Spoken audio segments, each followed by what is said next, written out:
Today's topic is combination.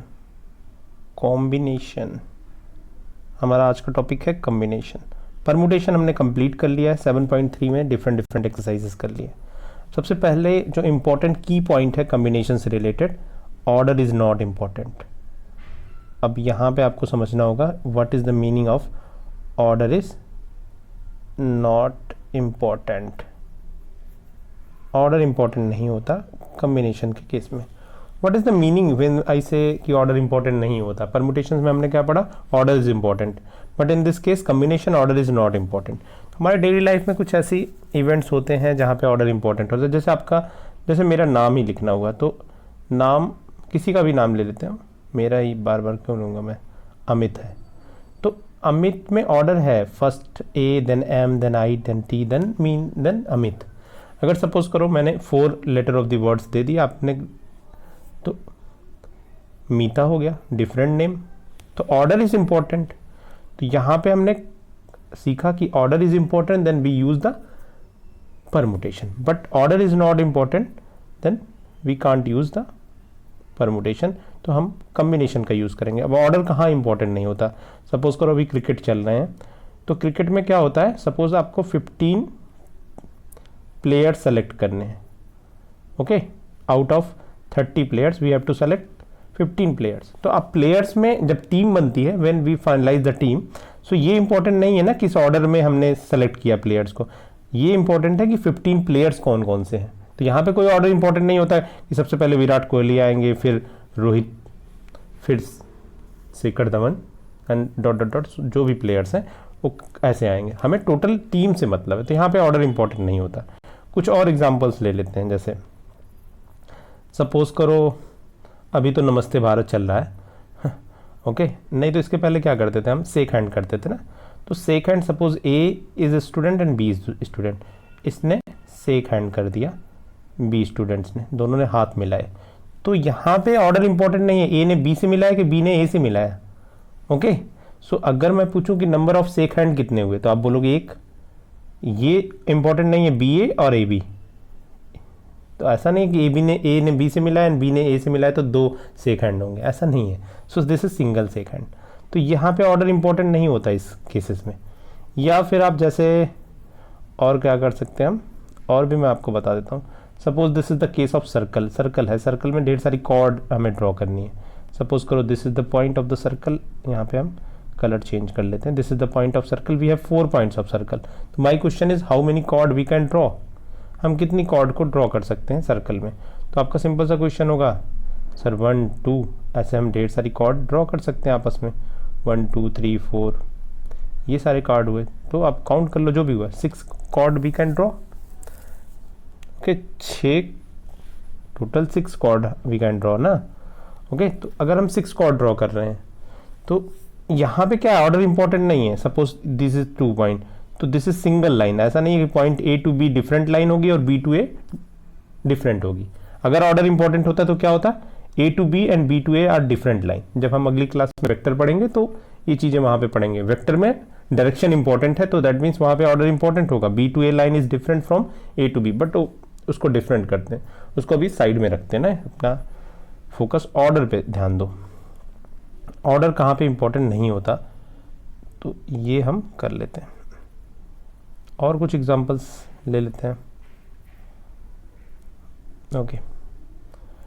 जब आप number system में नंबर्स लिखते हो, आपने लिखा 23, यहाँ पे ऑर्डर इंपॉर्टेंट है, यूनिट प्लेस पे और टेंस प्लेस पे कौन से नंबर्स हैं, ऑर्डर इंपॉर्टेंट है। इनकी नंबरिंग अगर इनको रिवर्स करोगे तो नंबर चेंज, तो that means order is important in this case.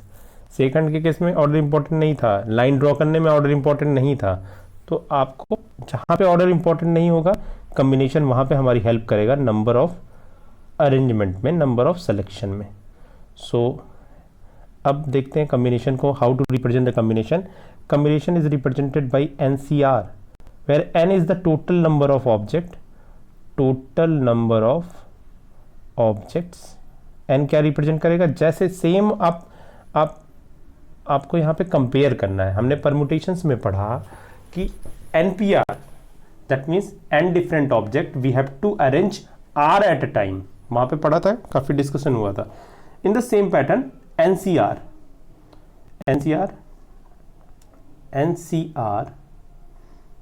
we have to select R out of n different objects हैं, n डिफरेंट पीपल हैं, कुछ भी हो सकता है. वी हैव टू सेलेक्ट, यहाँ पे सिलेक्शन है और सिलेक्शन में ऑर्डर कभी इंपॉर्टेंट नहीं होता. सपोज हमें 2 मेंबर सेलेक्ट करने हैं अपनी टीम में, कोई भी इंटरव्यू है, I am going to take an interview, then हमें 2 कैंडिडेट सेलेक्ट करने हैं. तो ऑर्डर इंपॉर्टेंट नहीं है, किस ऑर्डर में कैंडिडेट सेलेक्ट किए जाए. हमारा एम क्या है? 2 सिलेक्शन ऑफ 2 कैंडिडेट. तो that is represented by NCR and NCR is equal to factorial n upon n minus r factorial into r factorial. Is it clear? NCR, selection of r object out of n different object is given by NCR. तो ये है concept of combination. और combination में सबसे जो की point है, order is not important, ये ध्यान रखना. बाकी जब क्वेश्चंस हम करेंगे, we will discuss the question, तो हमारा कॉन्सेप्ट और क्लियर होता चला जाएगा. नेक्स्ट वन इज, अब NCR और NPR को अब थोड़ा सा ध्यान से देखिए, क्या दोनों में कोई रिलेशन है. NPR का जब हमने फार्मूला बताया था, तो ये फार्मूले में ये वाला पॉइंट था, ये n factorial n upon n minus r. That means NCR is equal to NPR upon r factorial. तो this is the relation of NPR to NCR. NCR और NPR के बीच में अगर आपसे 1 मार्क्स में रिलेशंस पूछे जाएंगे, तो this is the relation NPR and NCR. Okay, एक क्वेश्चन मैं पूछ लेता हूँ कि which one of the following is NCR और NPR में कौन बिगर है, कौन बड़ा है. Simple question. डेफिनेटली क्या होगा? NPR इज ग्रेटर और इक्वल होगा. क्यों इक्वल होगा? क्योंकि NPR में ऑर्डर इंपॉर्टेंट है, और जब ऑर्डर इंपॉर्टेंट होगा तो AB and B are 2 different, हम इसको 2 काउंट करेंगे. बट NCR में ऑर्डर इंपॉर्टेंट नहीं है, हमारे लिए AB और BA एक ही है, क्योंकि हमारा एम क्या है? 2 selection 2, that is they are. तो definitely NPR is greater. Equal हो सकता है कुछ स्पेशल केसेस में, अगर R की वैल्यू 0 हो जाए, कोई सिलेक्शन ही ना करे, तो स्पेशल केस होगा. बट इनडेफिनेटली हम इसको हटा ही देते हैं, कन्फ्यूजन क्यों करें. ग्रेटर देन होगा. स्पेशल केस को हम अलग से डिस्कस कर लेंगे. तो दिस इज द रिलेशन. और ऑब्जर्वेशन करते हैं हम फार्मूले का. NCR is equal to factorial n upon n minus r factorial. ये तो NCR की हमने अभी आपको फार्मूला बताया. एंड NCN माइनस r, जरा इसकी वैल्यू निकालते हैं, इसी फार्मूले का यूज करते हैं. That is n factorial n minus r factorial, और दोनों का सब्ट्रैक्शन, अपर एंड लोअर दोनों का सब्ट्रैक्शन करेंगे, that is r factorial. Look at this, NCR and NCN minus r both are equal. That means NCR is equal to NCN minus r. ये proof करने के लिए 1 से 2 मार्क्स में पूछा जाता है, बहुत सिंपल है. तो आप दोनों साइड में वैल्यूज पुट करके दिखा दीजिए. NCR is equal to NCN minus r. Okay, तो सारे पॉइंट्स नोट करिए. कोई भी प्रॉब्लम होगी तो लास्ट में हम डिस्कस करेंगे आपकी प्रॉब्लम्स को. तो NCR is equal to NCN minus r. Okay, अभी हमने कौन कौन से फार्मूले पढ़े, एक बार फिर से रिकॉल कर लेते हैं. NCN minus r is equal to NCR. ये दोनों इक्वल होते हैं. इंपॉर्टेंट वन, काफ़ी इंपॉर्टेंट है, यूज़ करेंगे इसको कोई प्रॉब्लम सॉल्विंग में. और हमने ये रिलेशन पढ़ा, NCR is equal to NPR upon r factorial. This is the relation between permutation and combination. Very simple. अभी कुछ ऐसा डिस्कशन नहीं किया है, आपको स्ट्रेस लेने की भी कोई ज़रूरत नहीं है. एकदम सिंपल कॉन्सेप्ट है. बस बेसिक की पॉइंट क्या है, in the case of permutation order is important, but in the case of combination order is not important. ये ध्यान रखना आप. ओके, NCR का ऑब्जर्वेशन करते हैं. अब out of n different thing we have to select r. तो आप सोच के बताओ, आपके पास n आइटम्स है, उसमें से r सेलेक्ट करना है, तो 100% n is greater than r. n की वैल्यू तो r से ग्रेटर देन होगी. And r is the number greater than r equal to 0. Selection करना है, निगेटिव तो हो नहीं सकता, पहले भी डिस्कस किया था. These are the natural number, ये नेचुरल नंबर्स होते हैं जब हम सिलेक्शन करते हैं, काउंटिंग कर रहे हैं ना सिलेक्शन या अरेंजमेंट में 1 2 3 4 ऐसे, ये थोड़ी ना बोलते हैं काउंटिंग में 1 1.1 1.3 ऐसा करते हैं क्या काउंटिंग, नहीं ना। तो नेचुरल नंबर्स होते हैं r r n r, these are the members of natural numbers. Okay, तो सारा कुछ नोट करिए, छोटे छोटे पॉइंट से एमसीक्यू बहुत अच्छे बनते हैं।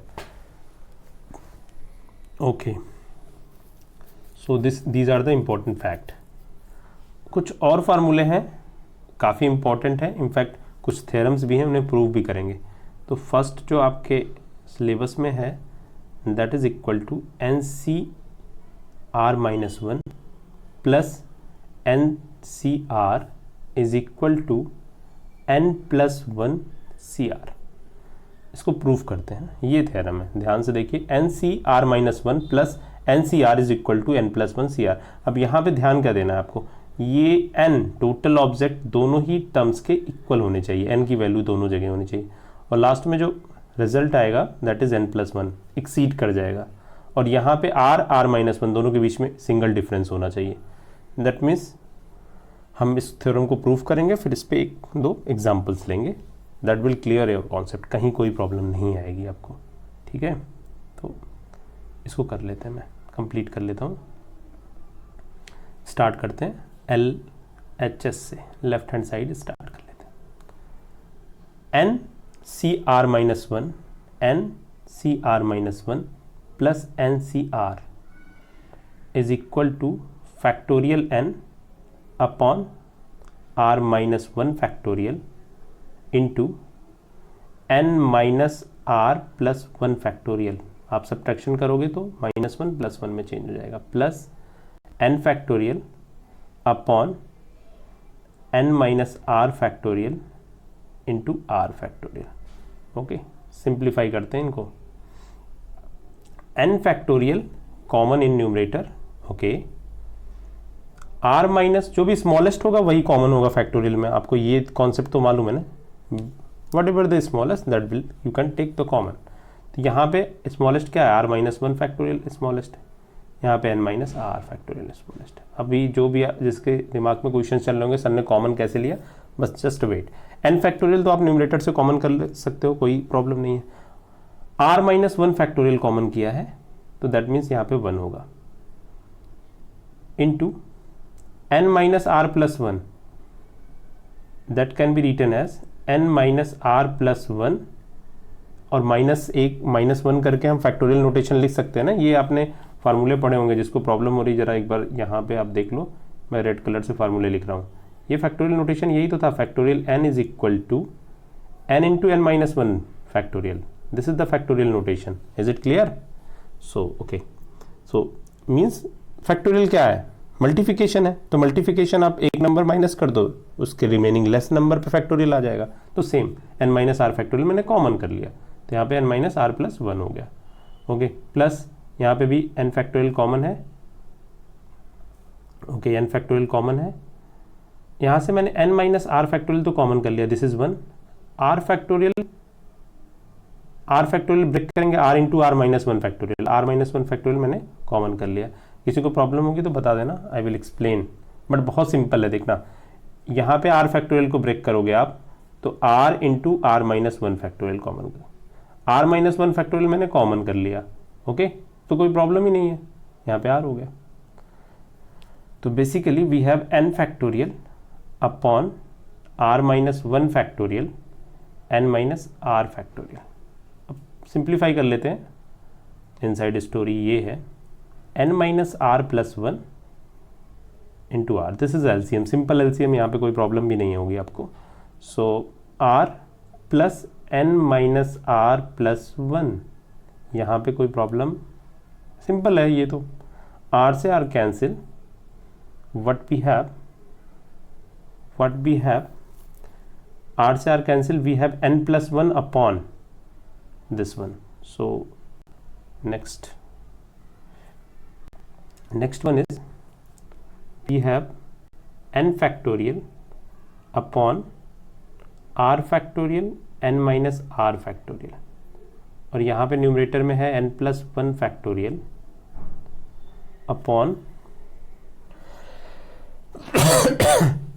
यहाँ पे एक्चुअली r माइनस 1 फैक्टोरियल था, एक बार देख लेता हूँ मैं, पेज चेंज हुए हैं यहाँ पे, this is r minus 1 factorial, right, so this is r minus 1 factorial, यहाँ पे कर लेता हूँ मैं, okay, so this is n plus 1, this is n plus 1, numerators में था n प्लस 1, ओके, डिनोमिनेटर में है हमारा r into n minus r plus 1, ये हमारा डिनोमिनेटर, सिंप्लीफाई कर लेते हैं, n plus 1 into n factorial upon r into r minus 1 factorial, n minus r plus 1 into n minus r factorial. देखते हैं, अब यहाँ पे आप अप्लाई करिए, n plus 1 into n factorial की वैल्यू कितनी हो जाएगी, n plus 1 factorial, okay, r minus 1 factorial की वैल्यू क्या हो जाएगी, r फैक्टोरियल, यही तो है simple, n minus r plus 1 into n minus r factorial, that is n minus r plus 1 factorial. अब थोड़ा सा अगर मैं रीअरेंज करूं इसको, this can be written as n plus 1 factorial upon r factorial, यहाँ पे रीअरेंज करना चाह रहा हूँ मैं, n plus 1 minus r factorial. अब यहाँ से आप देख सकते हो, this is equal to n plus 1 CR, देखना n प्लस 1, दैट मीन्स यहाँ पे न्यूमरेटर में n प्लस 1 हो जाएगा, r फैक्टोरियल यहाँ पे हो जाएगा, दोनों का सब्ट्रैक्शन यहाँ पे हो गया, that means this is n plus 1 CR। तो basic formula is NCR minus 1 plus NCR is equal to n plus 1 CR। अब इस फार्मूले का यूज़ कहाँ पे हम कर सकते हैं, देखना, वेरी यूजफुल। सपोज आपको कुछ प्रूफ करना है, 52C 49 प्लस 52C 50, ओके, सो इसकी वैल्यू अगर पूछी जाए MCQ में, वैसे तो बड़ी प्रॉब्लम सॉल्व करने के लिए होता है, बट बाई चांस NCERT में कोई ऐसी क्वेश्चन नहीं है, फिर भी हम एक दो क्वेश्चंस कर लेता हूँ मैं। तो दैट मीन्स अब यहाँ पे आपको ऑब्जर्व क्या करना होगा, ये 52 इक्वल होना चाहिए, इन दोनों के बीच में सिंगल डिफरेंस होना चाहिए 1 का, तो ये हो गया 52, दैट मीन्स 1 ऐड किया 53C, और यहाँ पे विच 50, तो ये वैल्यू आ गई। अब दोनों को अलग अलग आपको कैलकुलेशन करने की जरूरत नहीं है, you can direct use this formula and directly find. तो यहाँ से छोटे क्वेश्चंस आपसे पूछे जा सकते हैं। तो ये था परमुटेशन से रिलेटेड, कम्बिनेशन से रिलेटेड कुछ ऑब्जर्वेशंस एंड कुछ आपको इन्फॉर्मेशन। तो बेसिक आपको कुछ फार्मूले बताए गए हैं, फार्मूले ध्यान रखना। उसके बाद हम स्टार्ट करेंगे अगली एक्सरसाइज, बहुत सिंपल सी छोटी सी एक्सरसाइज है, कर लेते हैं इसको सॉल्व। क्वेश्चन नंबर 1 स्टार्ट करेंगे, एक्सरसाइज 7.4। एक्सरसाइज रिलेटेड है कॉम्बिनेशन के कॉन्सेप्ट से, तो स्टार्ट करते हैं, बहुत सिंपल सी एक्सरसाइज है। क्वेश्चन नंबर 1 से स्टार्ट करेंगे। 1 क्वेश्चन क्या है, question is NC8 is equal to NC2, okay, तो NC8 NC2 के इक्वल है। देखिए NC8 NC2 के इक्वल है, तो अब ऐसा तो हो नहीं सकता 8 is equal to 2, that means ऐसा तो होगा नहीं, तो हम इस क्वेश्चन को कैसे सॉल्व करेंगे। सो देख लेते हैं how to solve the question. NC2 is equal to NC8, अभी हमने फार्मूला पढ़ा था NCR is equal to NCN minus R, that means this can also be written as NCN minus 2 is equal to NC8। दोनों में formula मत apply करिएगा, नहीं तो फिर से वही कंडीशन आ जाएगी। नाउ अब ये सफिक्स इक्वल हो सकते हैं, that means n minus 2 is equal to 8, n is equal to 10, so n की वैल्यू कितनी हो गई, n is equal to 10, okay. अभी नेक्स्ट हमारा टॉपिक है कि NC2 भी फाइंड आउट करना है। n की वैल्यू 10 हो गई, दैट मीन्स हमें 10C2 फाइंड आउट करना है। तो 10C2 की value 10 factorial upon 2 factorial and subtraction, that is 8 factorial, okay. So 10 factorial can be written as 10 into 9 into 8 factorial upon 2 factorial into 8 factorial। ये easily cancel हो जाएगा and अभी आपका आंसर हो जाएगा 90/2 फैक्टोरियल, 90/2 एंड दैट इज़ 45। तो ये simply इस टाइप के क्वेश्चंस पूछे जाते हैं, बहुत सिंपल होते हैं। Okay, we have to find out the value of n if 2nc3 is ratio nc3 is equal to 12:1। ये अगर गिवन है तो हमें n की वैल्यू फाइंड आउट करनी है। तो अगेन सिंपल क्वेश्चन है, जैसे इंस्ट्रक्शन गिवन है वैसे ही हम क्वेश्चन को सॉल्व करते हैं। तो simple question it is. Okay, तो स्टार्ट करते हैं क्वेश्चन का solution. Okay, 2nc3 ratio nc3 is equal to 12:1, that is 12/1। अभी हमें n की वैल्यू फाइंड आउट करनी है। तो सिंपली जो इन्फॉर्मेशन गिवन है उसी का यूज़ करना है। तो सिंपली आप इसमें यहाँ पे फार्मूले अप्लाई करिए। 2nc3 means 2n factorial upon 3 factorial upon 2n minus 3 factorial. ये हो गया न्यूमरेटर एंड डिनोमिनेटर को अपने ब्रेक करेंगे तो n factorial upon 3 factorial upon 3 factorial upon n minus 3 factorial is equal to 12/1। Simplify कर लेते हैं। 3 factorial cancel out and what we have 2n factorial को फिर से मैं ब्रेक करता हूँ। 2n minus 1, 2n minus 2, 2n minus 3 factorial. Break क्यों किया आप समझ गए होंगे, क्योंकि 2n फैक्टोरियल हमारे पास न्यूमरेटर में था और अगर मैं इसको कैंसिल कर लूँगा तो मेरी प्रॉब्लम थोड़ी सी ईजी हो जाएंगे। तो अब फिर से यहाँ पे n फैक्टोरियल है और यहाँ पे फिर से मैं n फैक्टोरियल को ब्रेक करूँगा, that is equal to n minus 1, n minus 2 into n minus 3 factorial. ये लेफ्ट हैंड साइड पे सारा ट्रीटमेंट हम कर रहे हैं अपॉन n माइनस 3 फैक्टोरियल। तो सारा सिंप्लीफिकेशन हम लेफ्ट हैंड साइड में, ये भी कैंसिल हो जाएगा और यहाँ से ये भी कैंसिल हो जाएंगे। और राइट हैंड साइड में क्या है 12/1, ये ध्यान रखिएगा।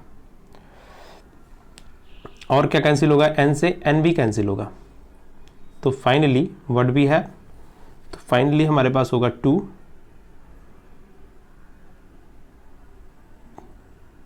2n माइनस 1 और यहाँ से अगर मैं 2 कॉमन कर लूँ तो अगेन दिस इज, ये देखना आप, ये क्या हो जाएगा 2 common then n minus 1 divided by n minus 1, n minus 2। यहाँ से फिर से ये कैंसिल होगा and this is 12/1। Okay, and next step is 2n minus 1, 2 into 2 4 and cancel out, this is 3:1 और यहाँ पे डिनोमिनेटर में n माइनस 2। अब आप क्रॉस मल्टीप्लाई करिए, आराम से नोट करते जाइए, इसकी वीडियो तो मैं दूंगा ही आपको। So this is equal to 2n minus 1 is equal to 3n minus 6 and finally 3n is equal to minus 2n is equal to minus 1 plus 6 and this n is equal to 5। तो ये आपका answer हो गया, n is equal to 5। Okay, simply मैंने कुछ simply values put किए, एक बार फिर से देख लेते हैं। देखिए मैंने क्या किया, ये क्वेश्चंस आते हैं 2 मार्क्स से। 2nc3 यहाँ पे हमने सिंपली कम्बिनेशन की फार्मूले को यूज़ किया हुआ है न्यूमरेटर डिनोमिनेटर में। मैक्सिमम जो कॉमन कर सकते थे उनको कॉमन किया और कैंसिल आउट किया। तो 2n को ब्रेक कर दिया। ब्रेक करने का मेन मोटिव क्या था, न्यूमरेटर में हमें 2n माइनस 3 फैक्टोरियल था, जो भी स्मॉलेस्ट फैक्टोरियल हो वहाँ तक ब्रेक करिए और उसको कैंसिल करिए। यही एम होता है जब हम कम्बिनेशन या परमुटेशन किसी भी फार्मूले के साथ डील करते हैं। तो ये सिंप्लीफाई किया और आप देख सकते हैं यहाँ पे आंसर आपको n इज इक्वल टू 5 मिल गया। Okay, next question, how many ways can a team of 3 boys and 3 girls be selected from 5 boys and 4 girls. Question number 4, question number 3 इसके बाद मैं डिस्कस करता हूँ, 4 मैंने स्टार्ट कर दिया। So I will discuss all the questions. Okay, no problem. So हमें एक टीम फॉर्म करनी है बॉयज़ और गर्ल्स दोनों की। हमारे पास बॉयज़ कितने हैं, 5 बॉयज़ हैं और 4 गर्ल्स हैं। Out of 5 boys we have to select 3, out of 4 girls we have to select 3। So start करते हैं क्वेश्चन का solution. So we have 5G, 5 girls हैं एंड 5 बॉयज़ हैं। Out of 5 boys we have to select 3 girls, 3G and यहाँ पे 3 boys में लिख देता हूँ। ये सिलेक्शन है। अब सिलेक्शन करना है 5 गर्ल्स, तो यहाँ पे कोई ऑर्डर इंपॉर्टेंट होगा। सपोज करो मैंने क्लास में मुझे 3 स्टूडेंट्स को सेलेक्ट करना है, मैंने कुछ भी ऑर्डर में बोल दिया, 3 स्टूडेंट चाहिए मुझे, ऑर्डर इंपॉर्टेंट नहीं है यहाँ पे किस ऑर्डर में मैंने लिया हुआ है। तो 5C3 एंड बॉयज़ में सिलेक्शन कितना हो गया, 5C3। Okay, simple. अब यहाँ पे आपको मैंने फंडामेंटल प्रिंसिपल ऑफ काउंटिंग पढ़ा रखा है। जब भी एक टास्क हमारी क्या है, 3 boys and 3 girls both are going to select, दोनों ही सेलेक्ट करने हैं, दोनों ही सेलेक्ट करने हैं, दैट मीन्स मल्टीप्लिकेशन, यही तो होगा। टास्क कब कंप्लीट होगी, जब बॉयज़ और गर्ल्स दोनों ही सेलेक्ट हो जाएं। तो these are the subtask. Subtask के बीच में क्या होता है, मल्टीप्लिकेशन होता है, याद रखिएगा। वहाँ भी मैंने ढेर सारे एग्जाम्पल्स इसीलिए दिए थे। तो मेन प्रॉब्लम आपको यहाँ आती है कि हमें एडिशन करना है या मल्टीप्लिकेशन करना है। तो now we have to take the multiplication. अब इसको सिंप्लीफाई कर लीजिए आप। 5 factorial upon 3 factorial into 2 factorial into same 5 factorial 3 factorial 2 factorial. Simplification we have 5 upon 5 into 4, 3 factorial cancel हो जाएगा, upon 2 into 5 into 4 upon 2। That means answer is 10 into 10, 100 ways. Okay, but आप question देखेंगे तो question में actually question कैसा है, question में सिर्फ 4 गर्ल्स ही हैं। मैंने क्वेश्चन में थोड़ा सा चेंज किया था चेक करने के लिए। आप लोग चेक करते हैं कि नहीं, कुछ ने चेक भी किया है। तो एक्चुअली क्वेश्चन में कितनी है, 5, हमारे पास टोटल गर्ल्स कितनी है, 4 गर्ल्स हैं। तो जहाँ पे मैंने 5C3 लिया वहाँ पे 4C3 हो जाएगा, सिंपल। तो बेसिकली आपको कॉन्सेप्ट समझना है। तो क्वेश्चन के अकॉर्डिंग, जो बुक में क्वेश्चन उसके अकॉर्डिंग क्या हो जाएगा, 4C3 इंटू 5C3। सिंपल है। 5C3 की वैल्यू अभी आपने निकाली 10, 4C3 की वैल्यू होगी 4। ओके, तो 4C3 की वैल्यू 4 एंड 5C3 की वैल्यू कितनी हो गई, 10। सो क्वेश्चन के अकॉर्डिंग 40 आंसर हो जाएगा जो आपकी बुक में है। तो this is the way. So we have total number of ways to select to form a team of girls and boys is 40 ways. ये आपके बुक का आंसर हो गया। तो थोड़ा सा ध्यान दिया करिए मैं डेटा क्या ले रहा हूँ। मेन है हमारा फोकस कॉन्सेप्ट पे करना है, ठीक है। ऐसा नहीं कि हमें डिजिट चेंज हो गई तो फिर हमें ऐसा लगे कि अरे सर ने दूसरा क्वेश्चन डिस्कस कर दिया।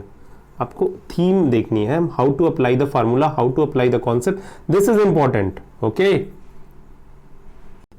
Question number 3 is how many chords can be drawn through 21 points on the circle. एक सर्कल पे 21 पॉइंट्स हैं, तो इनसे कितनी हम कॉर्ड ड्रॉ कर सकते हैं। आपको मालूम है कॉर्ड कैसे फॉर्म होती है, किसी भी 2 पॉइंट से हम कॉर्ड फॉर्म कर सकते हैं। तो बेसिकली हमें 21 पॉइंट से 2 पॉइंट्स का पेयर फॉर्म करना है। तो 21C2 is the answer. 21C2 की वैल्यू आप फाइंड आउट कर लेंगे आई होप, और सिंपल है, 21C2 की वैल्यू आप निकाल सकते हैं। अब यहाँ पे ऑर्डर इंपॉर्टेंट नहीं है। सपोज ये क्वेश्चन एक्सरसाइज से कहीं और आता है पेपर में, तो आप कैसे डिसाइड करोगे कि this is the question of combination और परमुटेशन। तो सिंपली आपको देखना है कि जब हम कॉर्ड ड्रॉ करेंगे तो ऑर्डर इंपॉर्टेंट है क्या, अभी तो डिस्कस किया था। A to B and B to A, एक ही लाइन फॉर्म होगी, एक ही कॉर्ड काउंट करेंगे ना, तो order is not important. Clear, I hope so कि आप सब बहुत इंटेलिजेंट हो तो आपको क्लियर हो गया होगा। तो this is 21C2 that is 210। Calculation point of view आप कर लेना। Okay,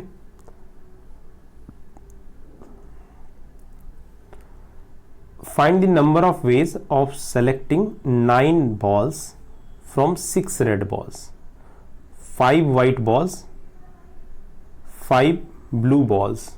Each section consists of 3 balls of each color. हमें 9 balls का सिलेक्शन करना है। एक बार क्वेश्चन को फिर से मैं डिक्टेट करता हूँ, आप भी पढ़ते रहिए। So we have to find out the number of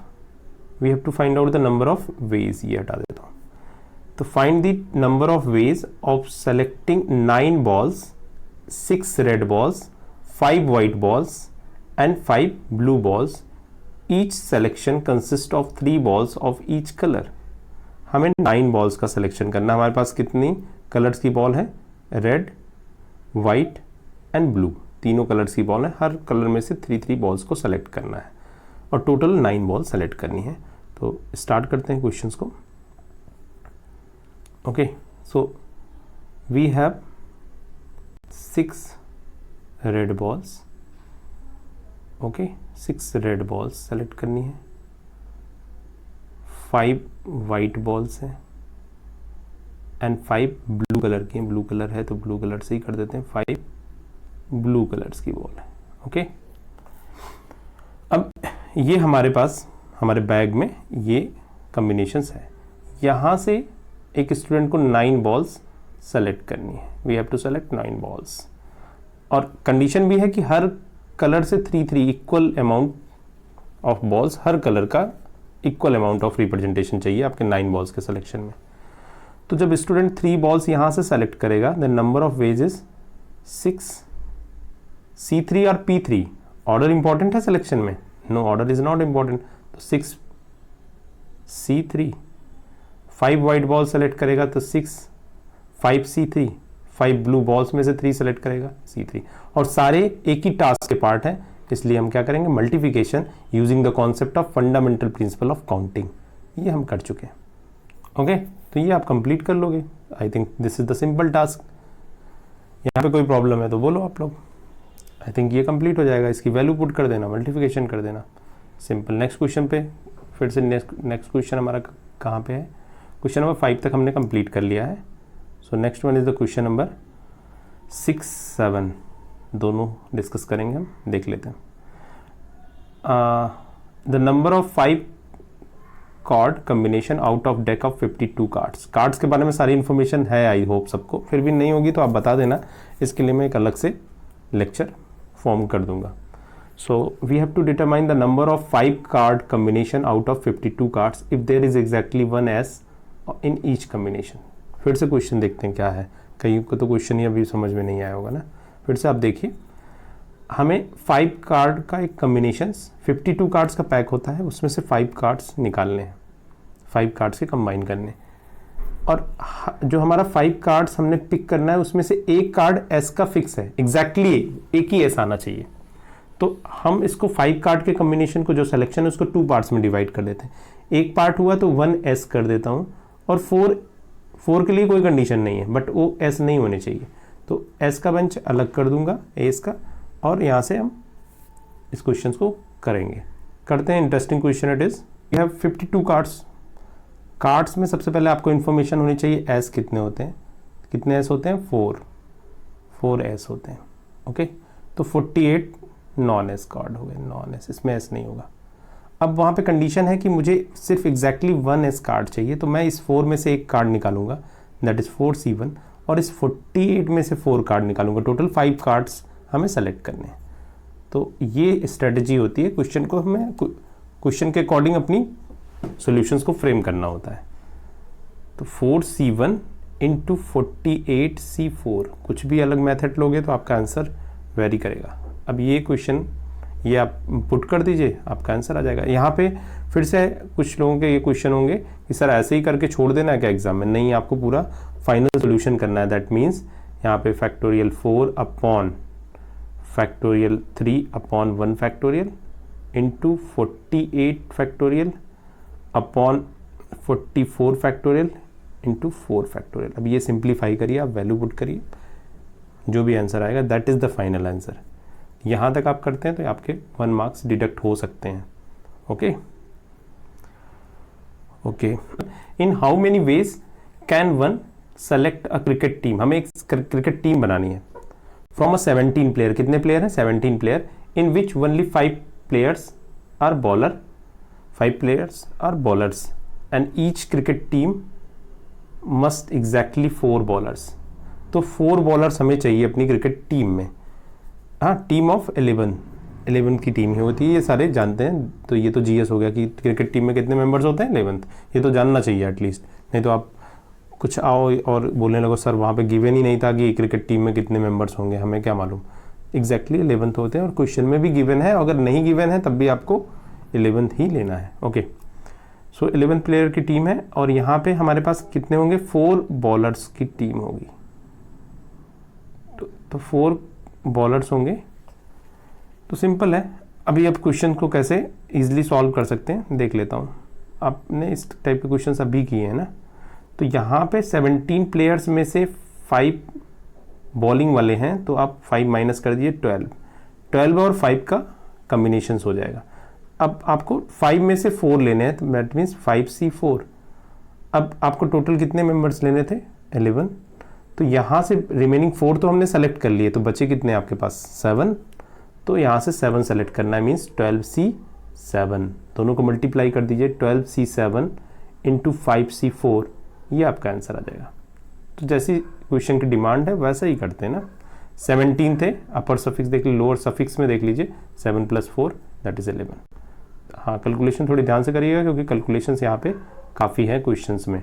okay, so be alert. Question point of view से आपकी कैलकुलेशंस रॉन्ग नहीं होनी चाहिए। लास्ट के 2 क्वेश्चंस हैं, जल्दी से देख लेते हैं। A bag contain 5 black 6 red balls. The number of ways in which 2 red and 3 red balls are selected. तो 5 ब्लैक में से आप 2 ब्लैक सेलेक्ट कर लीजिए, that is 5C2। Okay, and 6 में से 3 रेड सेलेक्ट कर लीजिए, 6C3। सिंपल है ये तो क्वेश्चन। तो आई होप यहाँ भी कोई प्रॉब्लम नहीं होगी। ओके, लास्ट क्वेश्चन कर लेते हैं एंड इसके बाद आपकी प्रॉब्लम्स लेंगे अगर आपको कोई प्रॉब्लम्स होगी तो। In how many ways can a student select a programme of 5 courses if 9 courses are available and 2 specific courses are compulsory for each student? Okay, हमारे पास कितने कोर्स हमें करने हैं, 5 कोर्सेज। 5 में से 9 कोर्सेज इन किसी भी कॉलेज में से। सपोज करिए इस क्वेश्चन को अभी डिस्कस कर लेते हैं और देखते हैं ये प्रॉब्लम आपसे कैसे रिलेटेड है। तो सपोज करो स्कूल में 9 सब्जेक्ट्स हैं, ठीक है, वही है 9 कोर्सेज है, यहाँ पे 9 सब्जेक्ट कर लिए और आपको 5 सब्जेक्ट कंपलसरी लेने भी होते हैं 12th क्लास 11th क्लास सभी को। तो आपको 5 सब्जेक्ट लेने हैं और इन 5 में से 2 सब्जेक्ट तो कंपलसरी हैं, वो तो लेने ही हैं। जैसे आप अगर साइंस में हो तो फिजिक्स केमिस्ट्री तो होगा ही आपका, इंग्लिश सब में कंपलसरी है। तो अभी सपोज करते हैं हम इंग्लिश 2 सब्जेक्ट्स कंपलसरी हैं। तो out of 9 subject 2 subject are compulsory, ये कंपलसरी हो गए। तो 7 सब्जेक्ट है ऑप्शनल के, जहां पे आपको फ्रीडम है, you can opt the subject. तो यहाँ पे 2 सब्जेक्ट, वैसे भी नई एजुकेशन पॉलिसी में सारे चेंजेस हो गए, अब आप कुछ भी ले सकते हैं ओके अगले साल से। सो 2 सब्जेक्ट आपके क्या है, कंपलसरी है, फिक्स है। तो अभी आपको 5 कंप्लीट करना है, तो आपको कितना लेना है, 3। ऑप्शनल कितने बचे हैं, 7। तो 7C3 is the answer. Simple है, 7C3 इज द आंसर, क्योंकि 2 तो आपने पहले ही कलेक्ट कर लिए तो ये 5 हो जाएगा और टोटल सब्जेक्ट में से भी 2 माइनस हो जाएगा। तो 7C3 is the answer, means 7 factorial upon 4 factorial upon 3 factorial. Simple question it is. तो आप सॉल्व कर लेंगे। ओके, नेक्स्ट अगर कोई प्रॉब्लम है तो बताइए।